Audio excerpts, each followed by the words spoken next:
Okay, so now that our player has the ability to shoot lasers whenever they want to, let's give them something more interesting to shoot their lasers at than this asteroid, which they can't do any damage to. So we're going to go ahead and add an enemy into the game. Before we do that, I'm going to delete this asteroid from the scene because we've made it a prefab. We don't need to use it anymore at the moment. So we're going to go into our art folder and expand our sprite sheet. And I'm going to grab this first kind of alien, kind of brown looking ship here. I'm going to pop it down there. Now, to be able to interact with anything in the world, of course, we need to give it a box collider. So we'll give it a box collider 2D. I'm going to shrink this box collider down on the x-axis like that. But I'm not going to shrink it on the y-axis at all because we want to make it so that our player can actually shoot this thing and have a little bit of leeway that even if the player slightly would miss it, it's okay to hit the ship. So I'm going to leave it kind of touching just at the edges, and then we have this kind of area here where the player could hit it and kind of get a little bit of a lucky shot in maybe if they wanted to. Okay, so we've got our little ship in place here. That's all perfectly fine, but we obviously needed to move around within the world as well. So to move it, we're going to need to give it a rigid body.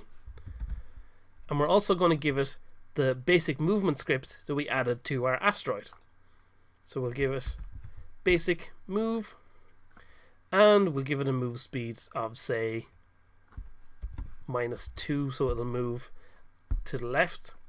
It won't have any rotation because we don't want our enemy spaceships spinning around or anything like that. So that's grand. So let's go ahead and see how that looks in the game then. If we press play,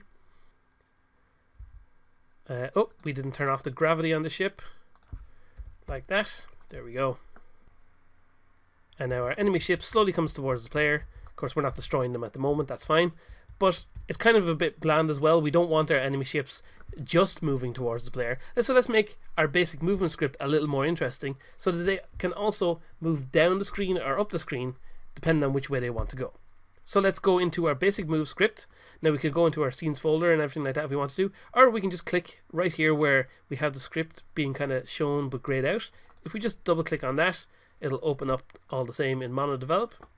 Of course I still have it open here anyway, but that's okay. So then what we want to do is, here where we have our move speed being applied to our rigid body velocity, instead what we're going to do, instead of having just move speed, we're going to have a move speed X for when we're moving on the x-axis, and we'll apply that down there too. And then we're also going to have a public float move speed Y, and we'll use that for moving on the y-axis of our rigid body velocity. So we'll just say move speed Y there. So now we can set it so that this ship will have the ability to move up or it can move down depending on where you place it. So let's, for example, once this is compiled, and we can go back to moving, there we go. Let's put this ship up here on the screen, and we'll set its X speed to be, we'll set this one to move a bit faster, so it'll go at -3, and we'll set its Y speed to be -2. So as it goes across the screen, it'll also slowly move down the screen.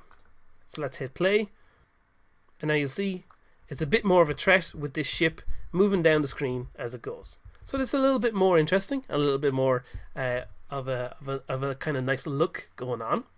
So now that we have this enemy moving around, let's see if we can make it be destroyed by our bullets.